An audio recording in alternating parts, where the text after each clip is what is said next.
आजकल हम लोग पीजे सहर की बुक पढ़ रहे हैं जिसमें उन्होंने गौतम बुद्ध की किताबों से पढ़ाई करके अपने आप को समझा और कहते हैं कि उन्होंने एनलाइटनमेंट को एक्सपीरियंस कर लिया। उसके बाद उन्होंने ये किताब लिखी और बुद्ध की जो भी लैंग्वेज की बुक्स थी, शायद पाली में जो भी लैंग्वेज में रही हो, उसको इंग्लिश में समझाने की कोशिश की है। शायद उस समय पाली चलती थी, उस समय संस्कृत से भी पहले की लैंग्वेज थी वो।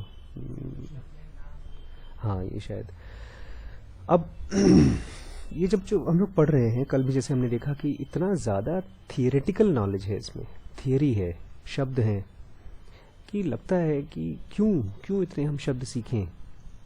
कृष्णमूर्ति को पढ़ते हैं तो सीधे वो ऐसा लगता है हमारे काम की बातें कर रहे हैं।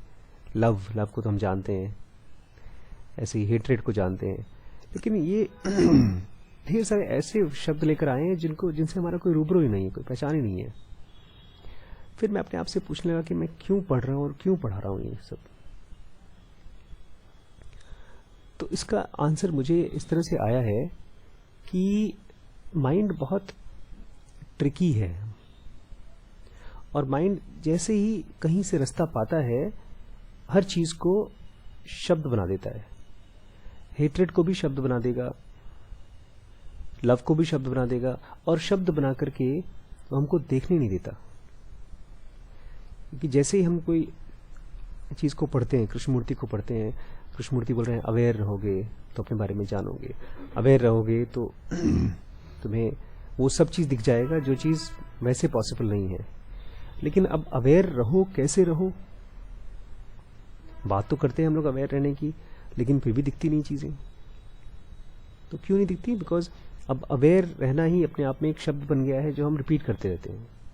तो मुझे समझ में आया कि मैं क्यों पढ़ रहा हूँ इस थियरी को, क्योंकि मैं इन शब्दों के चक्कर में नहीं पढ़ा हूँ। इन शब्दों के जरिए जो गौतम बुद्ध ने या पीजे सहर ने समझा है, मैं वो समझना चाहता हूँ। बिकॉज जब ढेर सारे शब्द इकट्ठे होकर के एक जगह पर लिखे जाते हैं तो उसके पीछे कुछ लिखने वाला कुछ बताना चाहता है। और कृष्णमूर्ति के बुक्स को पढ़ने के बाद, 2-4-10 किताबें पढ़ने के बाद ये मन कितना, उसका काम ही यही है, उसका काम है प्रेडिक्ट करना। अब जब कृष्णमूर्ति की 10 किताबें आप पढ़ लीजिए तो 11वीं किताब में आपको अंदाजा लगने लगेगा कि कृष्णमूर्ति क्या बोल रहे हैं, और जैसे ही अंदाजा लगेगा कि वो क्या बोल रहे हैं पहले से ही, आप उसको पढ़ना नहीं चाहेंगे। तो एक तो नेचुरल इच्छा आ रही है पढ़ने की, क्योंकि ये सब एकदम नए तरीके से लिखा गया है, पहली बार हम लोग। तो एक मजा आ रहा है पढ़ने में, मुश्किल भी आ रही है, और कुछ शायद वही बातें कह रहे हैं जो कृष्णमूर्ति कह रहे हैं, लेकिन चूंकि हम इसको दूसरे रास्ते से देख रहे हैं तो आंखें ज्यादा खुली हुई हैं, तो अप्रोच और मजबूत हो रहा है। जो भी चीज हम खोज रहे हैं, एनलाइटमेंट या जो भी चीज, उसके ऊपर और भरोसा होते जा रहा है। तो उसी भरोसे को बढ़ाने के लिए हम लोग ये थियरी पढ़ रहे हैं। क्योंकि जब ठीक है, आगे पढ़ते हैं। कल हम ने शुरू की थी, वहां पर हमने फिर रोक दिया था फर्स्ट पैराग्राफ कि इसमें ढेर सारे थियोरेटिकल वर्ड्स हैं। इसको हम कोशिश करेंगे हम आपको शेयर करने की। So far we have come to know 2 classes of productions. अभी तक हम दो किस्म के प्रोडक्शंस देखे हैं हमने, ये बता रहे हैं। प्रोडक्शंस मतलब क्लियर है, प्रोडक्शन मतलब जो भी चीज पैदा होती है फिर खत्म हो जाती है, जैसे फल सब्जी हर चीज प्रोड्यूस होती है फिर खत्म हो जाती है। तो 2 किस्म के हमने प्रोडक्शन देखे हैं। पहले में first comprises everything arisen at all. जो भी चीज दुनिया में पैदा हुई है वो सब कुछ पहले क्लास में आता है, पेड़ पौधे वगैरह सब कुछ। Second embraces the entire machinery of personality. और दूसरी क्लास ऑफ प्रोडक्शन ये थोड़ा सूक्ष्म है, क्योंकि इसको लोग समझेंगे नहीं, ये कौन सी चीजें मिस कर जाएंगे। दूसरी क्लास क्या है? जो हमारी पर्सनैलिटी का प्रोडक्शन है, हम भी तो प्रोड्यूस हुए हैं, वो दूसरे क्लास में डालते हैं Buddha. That is the totality of 5 groups of grasping into which Buddha has dissolved personality. Buddha कहते हैं कि हमारी जो आंख नाक कान जो भी हम देखते हैं ना, इन पांचों ग्रुप्स इकट्ठा करते हैं हर जगह से, वो प्रोड्यूस करते हैं, उसी से प्रोड्यूस करते हैं personality. The 5 groups of graspings are the personality. ये जो पांचों ग्रुप के हैं, आंख नाक कान, ये 5 ग्रुप के हैं, आंख नाक कान स्किन और स्वाद, ये ही एक्चुअली हमारी पर्सनैलिटी है। Yet there remains a third class of संकरा और प्रोडक्शन। एक इन दोनों से अलग, हमारी पर्सनैलिटी से और जो दुनिया में दिख रहा है उन सब से अलग एक और प्रोडक्शन है, third. This is the sum of fourth group of grasping called as संकरा। अब थर्ड ग्रुप, फोर्थ ग्रुप, इसके चक्कर में पड़िए, मैंने जो समझा है मैं बता रहा हूं, वो ये कि दो तो आपके सामने है, एक आपका पर्सनैलिटी और एक दुनिया। तो ये कंप्लीटली थर्ड, अलग तरीके का, अलग किस्म का प्रोडक्शन है। तो पहला दुनिया है जो प्रोड्यूस हो रही है फिर खत्म हो जा रही है, दूसरा हमारी पर्सनैलिटी, और ये थर्ड क्लास में डाला हुआ है। इस थर्ड क्लास को समझने के लिए, in order to answer this question, what is this third class of sankhara, which peculiar productions are summarized in this group of grasping, third वाले में। In order to understand this question, the first 3 groups of grasping must be eliminated. तो शुरू के 2-3 grasping है, 3 इनको हटाना पड़ेगा। वो क्या क्या है? Corporeal form, sensation and perception. आज मैंने थोड़ा सा मेहनत की है सेंसेशन और परसेप्शन के बीच में डिफरेंस खोजने में। मैंने थोड़ा सा नेटवर्क से खोजा है, दोनों में शब्द तो हम लोग अक्सर यूज करते हैं, सेंसेशन और परसेप्शन, और एक ही जैसा लगता भी है। कहीं पर लिख दो I had a sensation of this, I had a perception, लेकिन दोनों में हम लोग को पता भी है कि कुछ डिफरेंस है। क्या डिफरेंस है पता नहीं चलता। जैसे बासमती चावल और नॉर्मल चावल खाओ तो चावल ही है, लेकिन दोनों में डिफरेंस है। डिफरेंस क्या है? सेंसेशन होता है, हम लोग इसलिए बात करें बिकॉज अब हम धीमे धीमे फिजिकल बॉडी से जो भी चीज़ों को हम टच कर सकते हैं उनसे हम मेंटल वर्ल्ड में जा रहे हैं, और यहाँ पर हम चीज़ों को बारीकी से देख करके अलग अलग करने की कोशिश कर रहे हैं। क्यों अलग करने की कोशिश कर रहे हैं? क्योंकि इसी में हमारे ही मन के अंदर चीज़ें उलझी हुई, जाले की तरह उलझी हुई हैं, और उसी उलझन की वजह से हमको पेन और सफरिंग होता है। सिंपल सी चीज़ है, हमारे सामने कोई मरता है तो हमको दुख होता है, मरने में दुख होना चाहिए। हमारी सामान कोई चोरी कर लेता है तो दुख होता है, हमारा कोई सामान टूट जाता है तो दुख होता है। और वहीं पर बहुत से लोग हैं जिनको, बहुत बुद्ध जैसे लोग, उनको कोई दुख नहीं होता। तो क्या चीज़ है? तो बोलते हैं अपने आप को आइडेंटिफाई नहीं करते वो दुनिया में जहां दुख है उससे। लेकिन हम ऐसा क्यों नहीं कर सकते? ये इसलिए ये बता रहे हैं क्योंकि आप अपने अंदर में जो दिमाग में जो भी चल रहा है ना, उसमें से कुछ ऐसी चीज है जो आप नहीं है, और उसको भी आप मान के बैठे हैं कि आप हैं। रोज देखते हैं हम लोग, दुकान में चले जाइए, सामान खरीदिए, जब तक आपका सामान आपका नहीं है तब तक आपको दुकान में आग लग जाए कोई फर्क नहीं पड़ता। आज के आज एक ट्रेन में करीब 100 लोग मरे हैं, इंदौर और कहीं पटना एक्सप्रेस डीरेल हो गई और बहुत लोग मर गए। कोई खास न्यूज़ नहीं है, कोई हम लोग को परेशानी नहीं है, क्योंकि हमारा सेल्फ उसमें नहीं है। लेकिन वहीं पर 100 लोग जिनके रिश्तेदार थे या रिश्तेदारों के रिश्तेदार थे, वो थोड़ा परेशान हुए होंगे। तो जो परेशानी हुई है वो हमारा, हम किसी चीज़ से जोड़ चुके हैं अपने आप को, वो जोड़ को ही अलग करना है। इसी अलग करने के प्रोसेस के लिए हम समझने की कोशिश कर रहे हैं, देखने की कोशिश कर रहे हैं कि क्या मैं हूं और क्या नहीं हूं। ठीक है। सेंसेशन क्या है? सेंसेशन है बाहर से जो भी चीज है उसकी एनर्जी हमारे 5 इंद्रियों तक पहुंचना। ये जो एनर्जी बाहर से आती है, हमारे आंख नाक कान को टच करती है, ये सेंसेशन है। ये सेंसेशन जब दिमाग तक पहुंचता है, ये सेंसेशन यहां पहुंचता है, उसके बाद हवा नहीं टच करती, हवा यहां तक टच करती है, उसके बाद यहां से लेकर यहां तक हवा नहीं जाती ब्रेन तक। उसके बाद एक तार जैसा है, नर्व्स बोलते हैं, न्यूरॉन्स बोलते हैं। न्यूरॉन्स को पता चल जाता है, फिर न्यूरॉन्स में बिजली का झटका दौड़ता है यहां से लेकर ब्रेन तक। वो इंफॉर्मेशन देता है कि यहां पर कुछ है, बाहर हवा चल रही है, नहीं चल रही है। तो इसको बोलते हैं सेंसेशन। सेंसेशन क्या है? जो भी बाहर की एनर्जी है उसका टच करना हमारे फिजिकल बॉडी को, और वहां से ब्रेन तक। परसेप्शन क्या है? परसेप्शन है बाहर की एनर्जी जब ब्रेन तक पहुंच जाती है, उसके बाद ब्रेन उसको डिकोड करता है, उसको प्रोसेस करता है, उस इंफॉर्मेशन को वो समझने की कोशिश करता है क्या ये इंफॉर्मेशन। एग्जाम्पल के तौर पे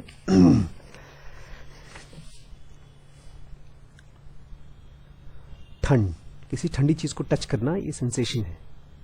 लेकिन जब ठंडी चीज आपको टच करे और उसमें से एक निष्कर्ष निकालना, सर ये सर्दी आ गई अब, तो हम स्वेटर निकाल करके उसको गर्म धूप में रखते हैं, उसको पहनना शुरू करते हैं। मॉल में जाते हैं तो हम स्वेटर नहीं निकाल के रख लेते। तो ये परसेप्शन है। परसेप्शन मतलब उस सेंसेशन का मतलब निकालना। ये क्यों उन दोनों को अलग किया गया है? क्योंकि बोलता है वैसे तो सेंसेशन और परसेप्शन एक दूसरे के पूरक हैं। जो भी चीज आप सेंस करेंगे उसी को परसीव करेंगे, उसी में से आप मतलब निकालेंगे। लेकिन एक थर्ड कंडीशन है जिसमें कि सेंसेशन और परसेप्शन एक दूसरे से जुड़े नहीं होते, और वो उसको बोलते हैं एक्स्ट्रा सेंसरी परसेप्शन या तो ESP।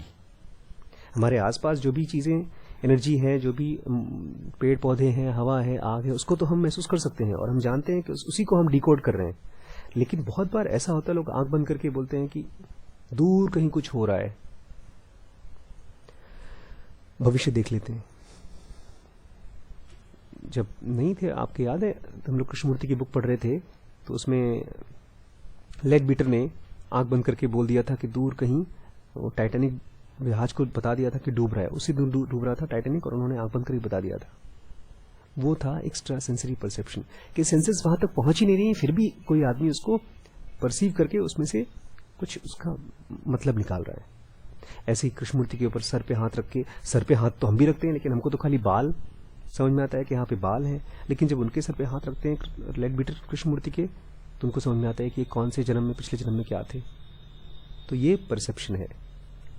परसेप्शन बहुत गहरी चीज है। परसेप्शन ब्रेन करता है कुछ, और सेंसेशन तो खाली जो आसपास की सेंसेशन हमको आती है वो है।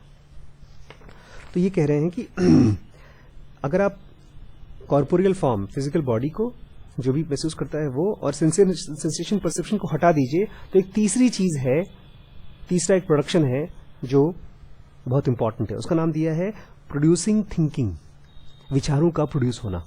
थॉट्स हमारे दिमाग में हमेशा चलते रहते हैं। It is the thinking employed by the thirsting will. हमारे अंदर में रजामंदी है चीजों के लिए।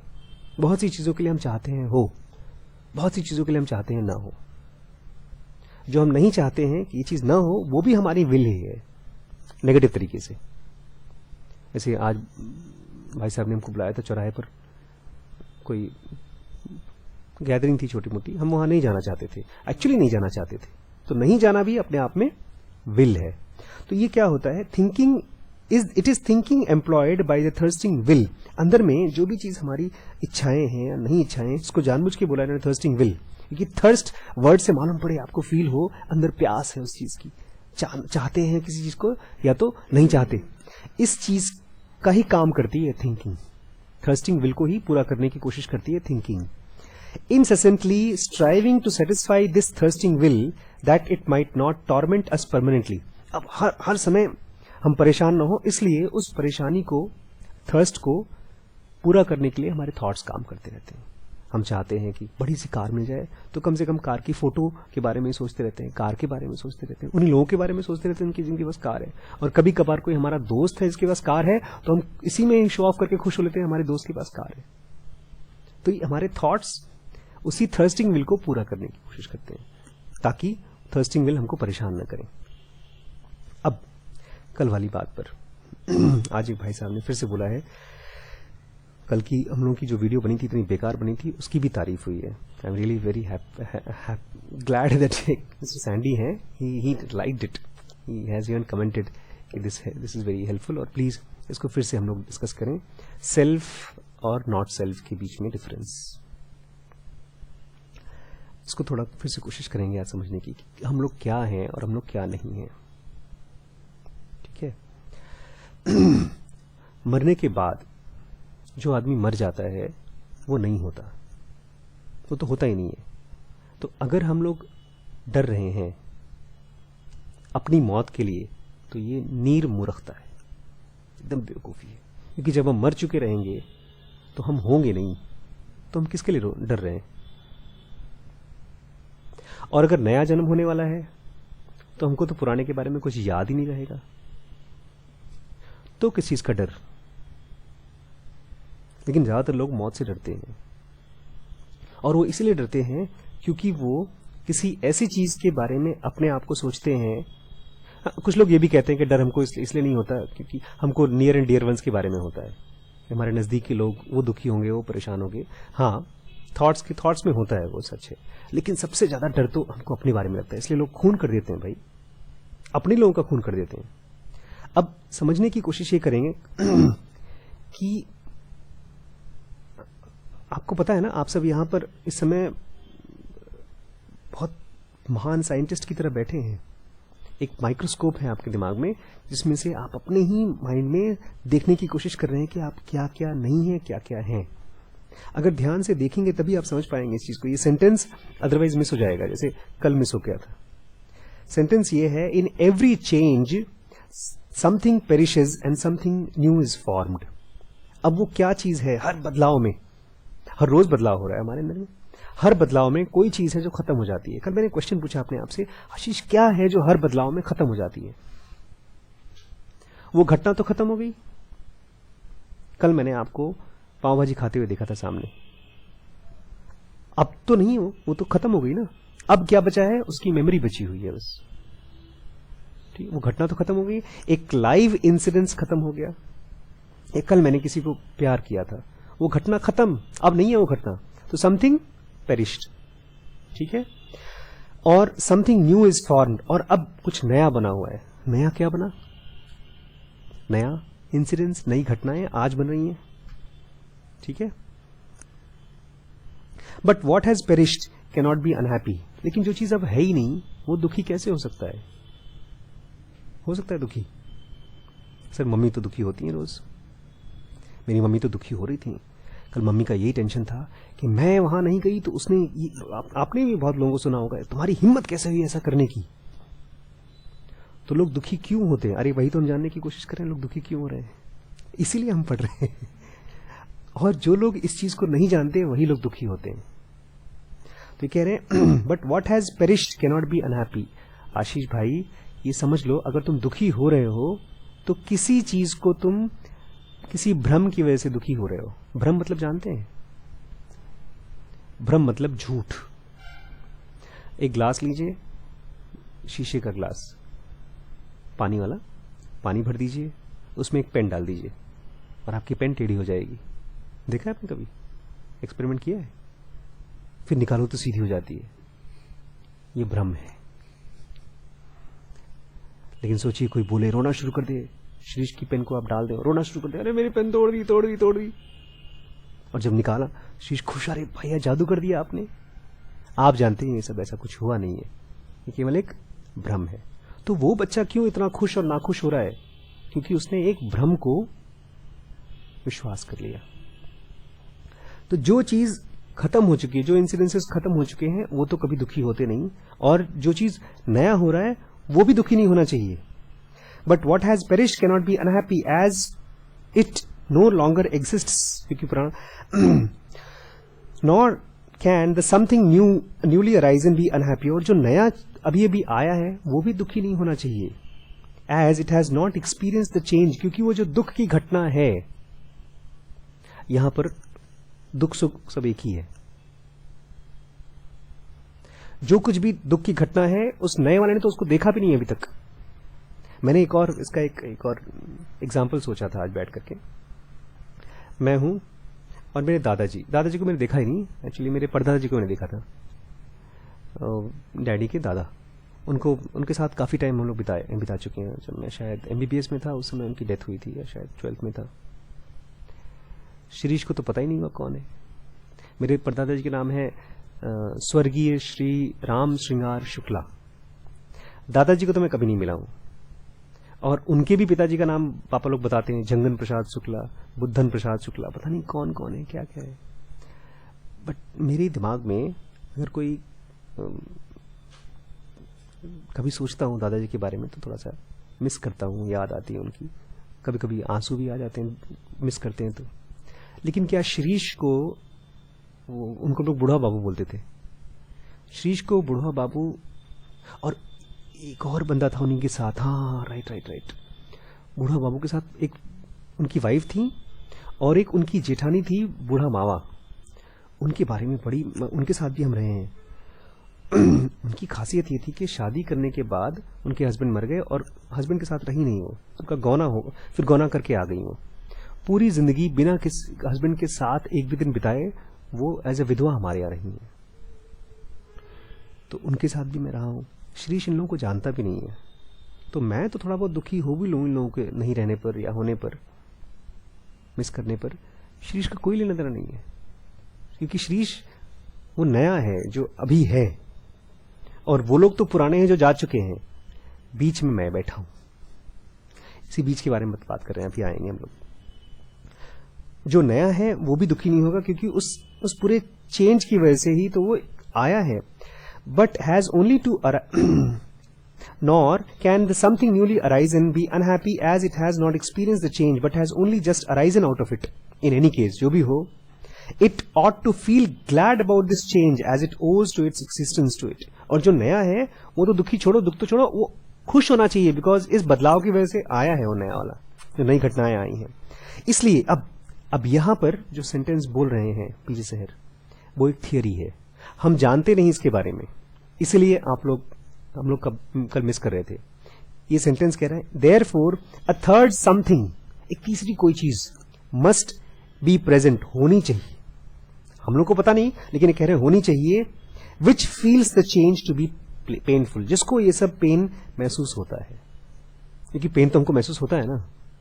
तो जब पुराना मर गया, नया को तो पता ही नहीं है उसके पुराने के बारे में और चेंज के बारे में, तो तीसरा कोई है जिसको ये चेंज महसूस होता है। ये थियरी है, ठीक है। बट ये तो समझ में आ गया ना कि पुराने वाले को दर्द नहीं होता। बूढ़ा बाबू का दर्द है कोई? वो तो गए, वो तो बनकर पैदा हो गए Shrish Kumar Shukla. This third something I am, ये थियरी इनकी ये भी है कि जो तीसरी बंदी है, तीसरी चीज है जो पेन को महसूस करता है, वो मैं हूं, वो एक्चुअली मैं हूं। अकॉर्डिंगली, इसी हिसाब से Buddha makes the following formula the criteria of determining the boundary between self and not self. अब बुद्धा ने अपने लिए, मुझे लगता है इस समय तक Buddha had crossed critical certain stage and he had started seeing things differently, because जब हम दर्द में होते हैं ना, तो हम इस तरह से देख नहीं पाते। हम बोलते हैं अरे पेट में दर्द है, तुम ये पूछ रहे हो कौन सा सेल्फ है कौन सा नॉट सेल्फ है। यहाँ पर मेरा भाई मर गया, तुम इसके बारे में चिंता कर रहे हो। पूछ रही थी ना, मेरा भाई मर गया, मेरा भाई मर गया, और कृष्णमूर्ति बोल रहे भाई नहीं मरा तुम्हारा, वो तो स्ट्रीम का हिस्सा है, स्ट्रीम का हिस्सा है। नहीं, वो कुछ देख पा रहे थे। तो मुझे लगता है बुद्ध ने स्टार्ट कर दिया था देखना चीजों को। कह रहे हैं अकॉर्डिंग टू, हाँ, वॉट आई परसीव, तो उन्होंने अपनी बाउंड्री बनाई कि कौन सी चीज मैं नहीं हूं, कौन सी चीज हूं। इसमें एक फॉर्मूला बनाया उन्होंने। वो क्या फॉर्मूला था उनका? What I perceive originating and perishing, that cannot be myself, as what I perceive to originate and to perish must logically be something different from me. कि जो भी चीज मैं देख रहा हूं ओरिजिनेट करते हुए, पैदा होते हुए और मरते हुए, खत्म होते हुए, वो मैं नहीं हूं। क्योंकि जो चीज पैदा हो रही है और खत्म हो रही है, मैं वहां खड़ा हूं, उसको पेन को महसूस कर रहा हूं, तो मैं वो थर्ड एंटिटी हूं, वो चीजें मैं नहीं हूं। जस्ट बिकॉज आई एग्जिस्ट, क्योंकि मैं हूं, I cannot be that which I perceive disappear before myself as a perceiving subject. मेरे सामने जो चीज पैदा हो रही है और खत्म हो रही है और मैं वहां सामने पड़ा हूं, तो इसका मतलब थोड़ी कि मैं वो चीज हूं। For, क्योंकि were the self identical with the disappearing object, क्योंकि अगर मैं वो चीज होता जो चीज खत्म हो रही है, when it disappeared, जब वो खत्म हो रही थी, I should have disappeared also. बिल्कुल सही बात है, लॉजिकल है। नहीं समझ में आया? हमारे सामने जो चीज खत्म हो रही है, अब जैसे फिजिकल बॉडी खत्म होती है तो हम नहीं देखते, वो लोग नहीं होती वहां पे, तो मैं भी खत्म हो जाना, but I am still here after the thing has gone. लेकिन वो चीज खत्म हो गई और मैं फिर भी यहां पर सामने खड़ा हूं। Therefore it was not my I nor anything belonging to me which disappeared. इसका मतलब जो भी चीज खत्म हुई है वो मेरा मैंपन नहीं था, ऐसी कोई चीज नहीं था जो मैं डिसअपीयर हो गया हूं, बल्कि on the contrary it is its disappearance that causes me astonishment, surprise and pain. In fact उसका जो गायब होना है सामने जो भी चीज, उसकी वजह से मुझे अचंभा लगता है, सरप्राइज होता है और तकलीफ भी होती है। अब थोड़ा कंफ्यूजिंग होगा। यहां पर हम लोग बात कर रहे थे कि मैं क्या हूं। It is through my not my self, ये किसकी वजह से है? मेरे कोई ऐसी चीज की वजह से जो मैं नहीं हूं. It is through my, not my self, being involved in this passing away that pain and suffering in consequence of transitoriness becomes possible. अब दर्द तो होता है, लेकिन दर्द क्यों होता है? क्योंकि मेरा ही कोई हिस्सा जो मैं नहीं हूं वो इन्वॉल्व हो जाता है, घुस जाता है. किस चीज के साथ? किसी चीज के साथ जो कि ट्रांजिटरी है, जो मरने वाली है. सर मुझे पता है मेरा फोन खराब हो गया, टूट गया, लेकिन मैं फिर भी उसको मिस कर रहा हूं. जो चीज खत्म हो गया, मशीनों की तरह होना चाहिए एक्चुअली. तो मशीनों में कोई चीज खराब हो गई, बदल दो. मशीन रोती नहीं है, हाय राम मेरा पुराना वाला रैम 10 साल तक मेरे साथ रहा. ऐसा नहीं होता. वो आराम से खुशी खुशी काम करती है. लेकिन हम तो आइडियल तो मशीन की तरह होना चाहिए, लेकिन हम मशीन की तरह होते नहीं. हम हमारे में से ही हमारा कोई ऐसा चीज जो कि एक्चुअली हम नहीं है, मैं नहीं हूं, वो इन्वॉल्व हो जाता है चीजों की ट्रांजिटरीनेस की तरह, और उसकी वजह से ही दर्द तकलीफ होता है. दिस प्रीसपोजेस, इसका ये मतलब है, हम पहले से एक मान्यता रखते हैं, something to exist which experiences this passing from the state desired into the state not desired, which therefore does not itself participate in this insistent change. तो हम अब ये मान के चलते हैं कोई ऐसी चीज है जो एक स्टेट में से जब से हमको इच्छा होती है, वहां से एक ऐसी स्टेट में जब हमको इच्छा नहीं होती है. दिस समथिंग जो is nothing but my self, ये वो चीज, इसमें से भी दो पार्ट डिवाइड कर दिया. मेरे में से कोई ऐसी चीज जो मैं नहीं हूं, वो बार बार चीजों में घुस जाती है, डिजायर करती है. लेकिन एक ऐसी स्टेट है हमारे अंदर बैठी हुई है कहीं, जिसके बारे में अभी हम जानते नहीं, खाली अंदाजा लगा रहे हैं, जो एक्चुअली मैं हूं. I cannot be identical with the cause of my pain. मैं अपने दर्द तकलीफों का कॉज के साथ थोड़ी आइडेंटिकल हो सकता हूं, मैं वो नहीं हो सकता हूं. Were I identical with the things I behold perish, I could not experience pain through this passing away. क्योंकि अगर मैं जो चीज खत्म हो रही है उसके जैसा ही वही होता मैं, तो जब वो खत्म होता तो मैं भी खत्म हो जाता. मुझे एक्सपीरियंस नहीं होता उनका खत्म होना. कोई भी चीज का खत्म होना कब एक्सपीरियंस होगा? जब वो हमारा हाथ अगर कट जाए तो कुछ देर के लिए छटपटाएगा, फिर खत्म हो जाएगा, उसमें से जान खत्म हो जाएगी. लेकिन हमारा जो शरीर है, ये इस हाथ को जिंदगी भर मिस करेगा, क्योंकि ये बड़ा चीज है जिसके साथ छोटा सा था. लेकिन ऐसे ही हमारे अंदर में अगर मैं ही होता हूं, मैं हाथ होता और बॉडी नहीं होता, तब खत्म हो जाता. I could not experience the pain, for whatever in its own essence is transitory, and everything I see to be transitory is so because of its own nature, inner nature, cannot experience its transitoriness as painful, since it is not contrary to its nature to be transitory, but only the outcome of its innermost nature. अब दुनिया में जितनी भी चीजें हैं वो दुखी नहीं होती. पेड़ दुखी नहीं होता, पहाड़ दुखी नहीं होते, नदियां दुखी नहीं होती, क्योंकि उनका नेचर है ट्रांजिटरी होना. बस उनके अंदर और कुछ नहीं है. उनके अंदर में ऐसा कोई सेल्फ नहीं है जो ट्रांजिटरी नहीं है. वो एकदम है, कभी बदलता नहीं. ये मेरे अंदर है. दुनिया में जितनी भी चीजें हैं वो ट्रांजिटरी हैं, इसलिए उनको उसके बारे में पता ही नहीं चलता. इसलिए thus the Buddha's second criterion for determining the boundary between self and not self, एक और क्राइटेरिया था उनका डिवाइड करने का कि मैं कहां कहां हूं और कहां कहां नहीं हूं. इसको हम लोग यूज कर सकते हैं अपनी लाइफ में अक्सर जब भी याद आए तो. It is that I cannot consist in that which because of its transitoriness cause me pain. जहां पर भी पेन है वहां मैं नहीं हूं.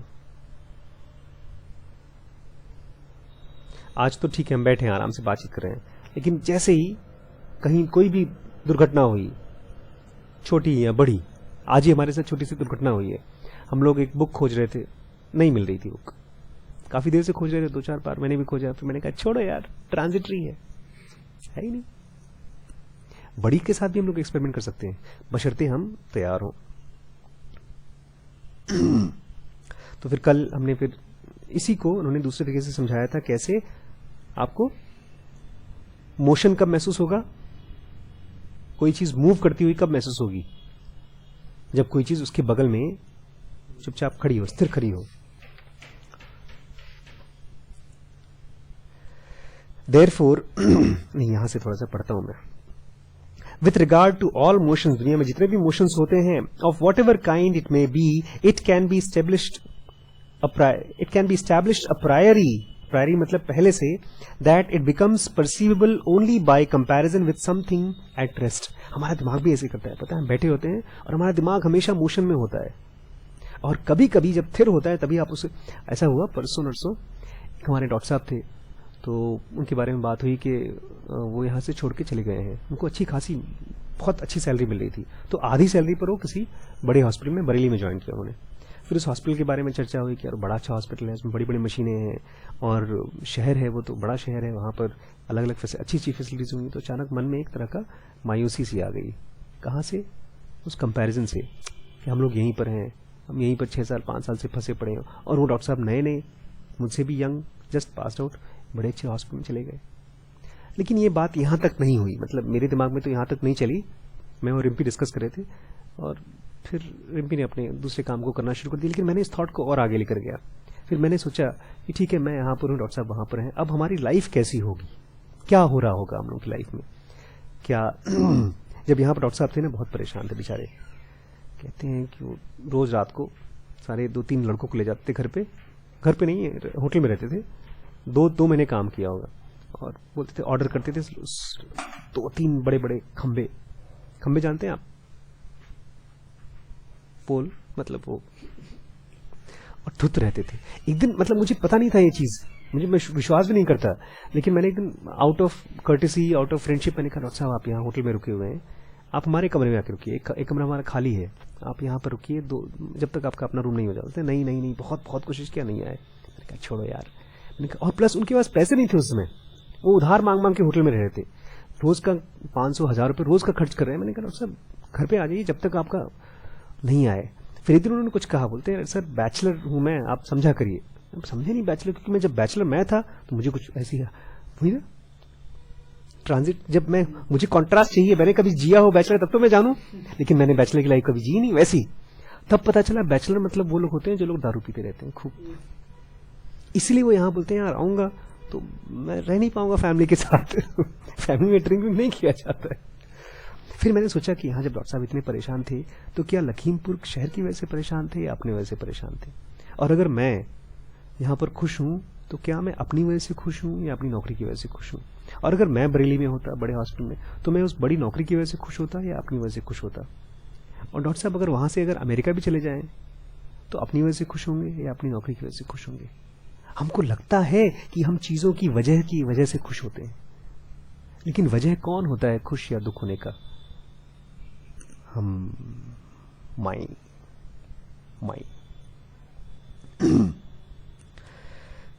From this it follows that the course of time also, इसलिए आपको यह भी समझना होगा कि जो समय है वो भी हमको इसलिए महसूस होता है, also together with everything within it, उसमें जो भी चीजें हैं could not be perceived if there were not something that had no part in the same with the motionless of which we contrast the motion of time। आजकल मोदी जी जब से note vote बंद किए हैं ना, अब वो कांग्रेस की बुराई कर रहे हैं शुरू से, जब से दुनिया मतलब देश आजाद हुआ है, नेहरू की बुराई से लेकर के आजकल नेहरू की भी खूब बुराई होती है ऑनलाइन कि नेहरू बड़े फ्लर्ट टाइप के आदमी थे और वो सब। कैसे पता कि 50 साल पहले कुछ चीजें ऐसी हुई थी और पहले हुई थी, ये पहले बात का कैसे मालूम है हम लोगों को? कोई चीज है जो हमारे मन में भी है। ऐसा नहीं है कि हम जब हमारे सामने 4-5 फोटोज लेकर आएंगे, आप नेहरू को देखें और मोदी को देखें, और बीच पता है मैं आज इसमें ही इसी बुक में आगे आएगा, एक थे मिस्टर सर एस राधाकृष्णन। पता है एस राधाकृष्णन कौन थे? टीचर थे, टीचर्स डे बनाया जाता है, और प्रेसिडेंट थे, पहले वाइस प्रेसिडेंट थे, प्रेसिडेंट थे, वो प्रेसिडेंट भी थे, अच्छा वाइस जो भी हो। लेकिन उससे भी खास बात यह है कि उन्होंने भगवत गीता पे बहुत अच्छी किताब लिखी है, उपनिषदों पे किताब लिखी है। आज थोड़ा इमेजिन करिए कौन से देश के नेता उपनिषद और भगवत गीता पे किताब लिखेंगे और it is one of the best books in the world. मुझे याद है 15-20 साल पहले मैंने जब खरीदी थी, मुझे विश्वास हो गया था कि अर्जुन है, बिकॉज जिस तरह से उन्होंने साइंटिफिकली एक एक श्लोक को खोजा, लिखा। इट्स वेरी गुड बुक, वो भी हम लोग खोज के मंगाएंगे फिर से, बस पहले थी। तो हम लोग को टाइम के बारे में भी कैसे मालूम पड़ता है? बिकॉज कोई ना कोई चीज ऐसी है जो नहीं फ्लो करती टाइम के साथ, वो रहती है पीछे, जो मोशनलेस है, of which we contrast the motion of time, जिससे हम टाइम को कॉन्ट्रास्ट करते हैं, और वो हमारे अंदर ही है. Next, we can not imagine if everything within our consciousness was going on together at once in the ordinary flow of time, how this going on could nevertheless be perceived. अगर हमारे अंदर भी चीजें चल रही होती और बाहर भी समय चल रहा होता, तो हम कहां से महसूस कर पाते टाइम को? For, क्योंकि this to happen we must assume something to remain at rest. इसलिए हमको मानना पड़ेगा कोई ना कोई चीज है हमारे अंदर जो रेस्ट पे है. At which time with its content flows past. कितना अच्छा सेंटेंस है. At which time, जिसके सामने समय और उसका सारा कंटेंट flows past, उसके सामने से गुजरता रहता है और वो पीछे खड़ा रहता है. Therefore, there must be something immovable within consciousness itself. मतलब देखो, आपको ये भरोसा दिला रहे हैं कि इस बिजनेस में घुसो तो प्रॉफिट होगा. आपको आप क्यों लोग बिजनेस प्लान बनाते हैं, इन्वेस्टर्स को दिखाते हैं कि भैया हम इतना पैसा लगाएंगे, ये होगा वो होगा, आपका पैसा लगेगा, बहुत प्रॉफिट आएगा. ऐसे ही ये बता रहे हैं कि है कोई चीज और घुसिए इसमें. आपके कॉन्शियसनेस में कोई समथिंग इमूवेबल है, वहां जाइए. This can be nothing but the perceiving subject itself, gazing unmoved and unchanging at the course of time and its changing play. आज मैंने उसको यूज किया. आज मैं गया था एक शॉप में, 2-4-5 लड़के थे सब, और वो जब आपस में बातचीत करते थे तो एक दूसरे से जब रजामंदी चाहते थे तो ऐसे करते, है ना. और जब उन लोगों को सबको मैं देखता था, मैं बस मुंडी सीधे करके देखता था उनको और कोशिश करता था ना हाँ ना करने के लिए. जैसे कोई सब्जी वाले के पास जाए, बोले बहुत महंगी सब्जी दे रहे हो ना, तो दुकान वो जो ग्राहक है वो आपकी तरफ देखे तो आप भी उसके साथ हाँ बोलेंगे. तो एक बार याद है हमने किया भी था, मैंने ना कुछ नहीं किया, ऐसे ही मैंने आज फिर दुकान में सबको ऐसे देखा जैसे कैमरा देखता है कि आप कैमरे की नजर में हैं, मैं तुम्हें देख रहा हूं, मुझसे मत उम्मीद करो कि तुम हाँ हो कि ना हो. फिर उनको देखा, फिर उनको देखा, फिर उनको देखा, एकदम स्थिर तरीके से देख. ये भी एक टेक्निक है पड़ी थी. और फिर वो आदमी देख करके मुंह इधर कर लेता है. तो कोई ऐसी चीज है जो गेज करती है, घूरती रहती है, अनमूव्ड, बिना मूव किए, अनचेंजिंग, बिना चेंज हुए, eight the course of time and its changing play, उसके बदलते. अब इसको एक सेंटेंस में किसी ने कहा है, the truth is that even in our empirical consciousness, हमारे अपने भी एक्सपीरियंस में, an eternal resting point may be pointed out. हमारे अंदर में एक एटर्नल, मतलब जो कभी खत्म नहीं होता, रेस्टिंग पॉइंट, स्थिर पॉइंट किया जा सकता है, बट ओनली वन पॉइंट. लेकिन ऐसा एक ही पॉइंट है, मल्टीपल पॉइंट्स नहीं है. And that it may only be just be pointed out. और उसके बारे में आप पॉइंट आउट ही कर सकते हैं, किसी को जबरदस्ती एक्सपीरियंस नहीं करा सकते.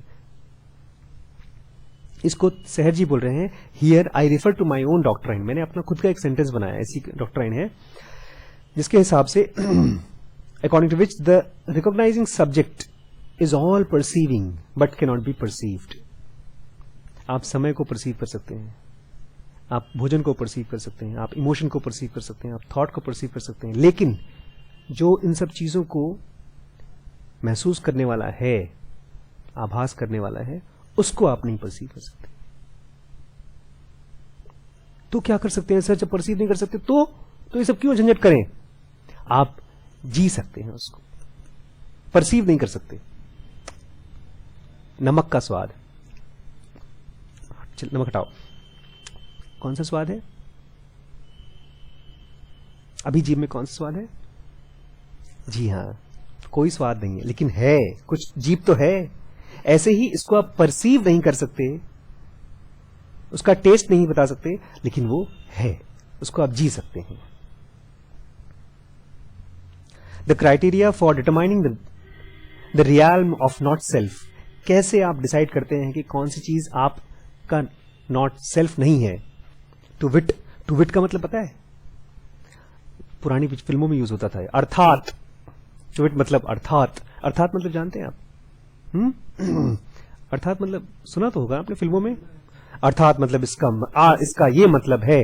तो विट श्लोकों में होता है, या बोल दिया, अर्थात ये होता है, इसका मतलब to wit perceived transitoriness and the suffering which arises from this transitoriness in the discourses are always condensed into this logical sequence. जो भी चीजें आसपास ट्रांजिटरी हैं वो इस तरह से बताई गई हैं. किस तरह से? That which is transitory is painful. जो भी चीज ट्रांजिटरी है वो दुखदायक है. That which is transient, painful, और जो ट्रांसिएंट है दुखदायक है, and subject to all vicissitudes,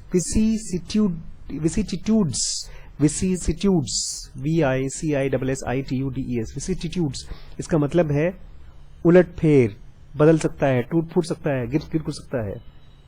जो चीज ट्रांसिएंट है, पेनफुल है, और जो विसिसिट्यूड्स के लिए है उसमें सब कुछ टूट टाट सकता है, cannot be regarded as myself, उसको मैं अपना सेल्फ कभी रिगार्ड ही नहीं कर सकता. इसलिए आशीष, मेरे सामने जब कोई भी चीज टूटेगी तुरंत मुझे मालूम पड़ जाएगा मैं वो चीज नहीं हूं.